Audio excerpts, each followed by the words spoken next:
दोस्तों, गौतम बुद्ध का काल अनेक सारी कथाओं और कहानियों से भरा पड़ा है, जिससे हम बहुत ही अच्छा बोध ले सकते हैं, अपने जीवन में उसे अमल में ला सकते हैं। तो दोस्तों, इस वीडियो में आज हम जानने वाले हैं गौतम बुद्ध और आनंद की कहानी। तो दोस्तों, अगर आप चैनल पर नए हैं तो चैनल को सब्सक्राइब करना ना भूलें।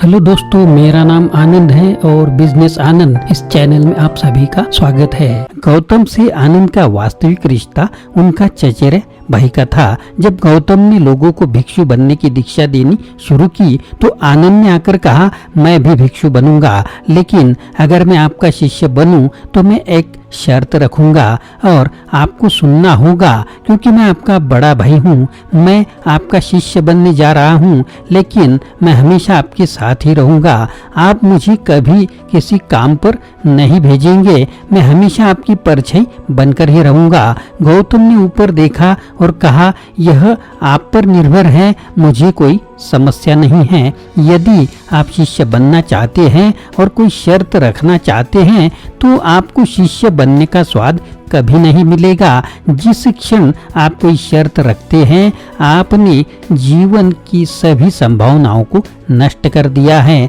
गौतम थोड़े से हंसे और बोले, ठीक है, जब उसकी यह शर्त थी तो उसने शर्त पूरी कर दी, उसी कोई दिक्कत नहीं है। एक बार की बात है, गौतम ने अपनी पत्नी से मिलने का फैसला किया, जिसे उन्होंने 8 साल से अधिक समय से नहीं देखा था। वह आधी रात को चला गया था, जब उसका बच्चा बहुत छोटा शिशु था। यशोदा बहुत स्वाभिमानी महिला थी। वह इस बात से बहुत आहत हुई कि वह आधी रात को बिना कुछ कहे चला गया। उसने राज्य, अपने बेटे, अपनी पत्नी को छोड़ दिया और बिना कुछ कहे चला गया। 8 साल बाद वह उससे मिलने गया, क्योंकि वह चाहता था कि जो संभावना उसने अनुभव की थी वह उसके लिए संभव हो जाए। गौतम ने आनंद से कहा, अब मैं अपनी पत्नी से मिलने जा रहा हूँ, कृपया दूर रहे, आपकी जरूरत नहीं है। वह पहले से ही बहुत आहत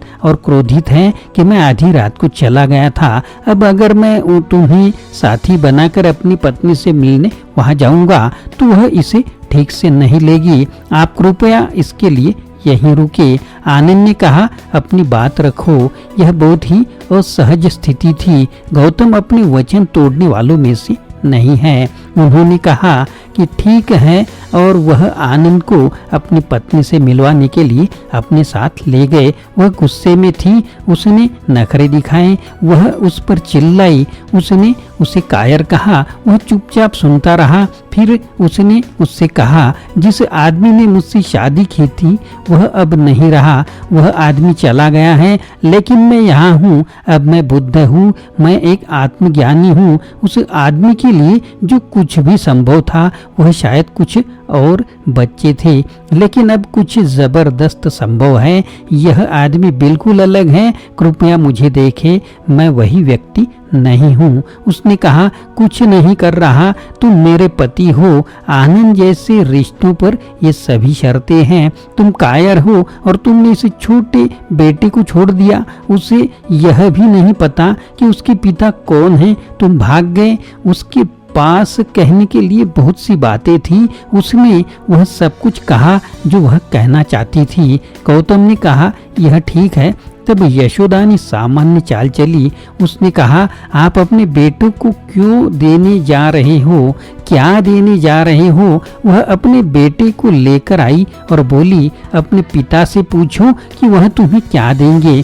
गौतम तैयार होकर आए थे। उन्होंने आनंद को बुलाया और कहा, कृपया मेरा भिक्षा पात्र ले आओ।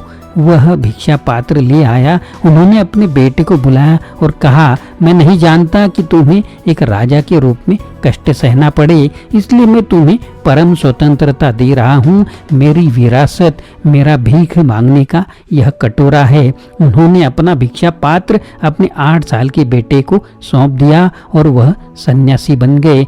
आनंद ने केवल एक शर्त से उसकी संभावना को नष्ट कर दिया। वह यह सब चूक गया जब गौतम मृत्युशैया पर थे। केवल प्रबुद्ध शिष्य ही अंदर गए, बाकी सभी लोग बाहर ही रह गए। आनंद ने रोते हुए कहा, मैं उनके बहुत करीब था, लेकिन मैं उनके घेरे से बाहर हो गया हूँ।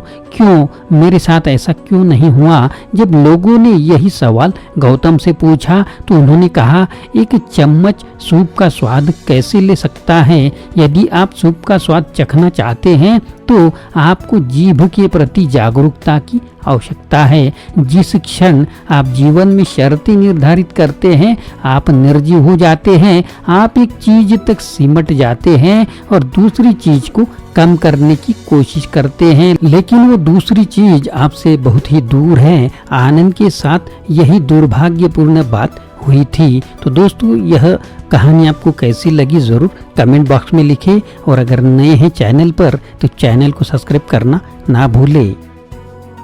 आशा करता हूँ दोस्तों यह वीडियो आपको पसंद आया होगा। अगर पसंद आया है तो लाइक करें, शेयर करें, चैनल को सब्सक्राइब करें, अपने दोस्तों को और ग्रुप को भी यह वीडियो फॉरवर्ड करें। फिर से मिलेंगे अगले वीडियो में। आप सभी का वीडियो देखने के लिए बहुत बहुत शुक्रिया।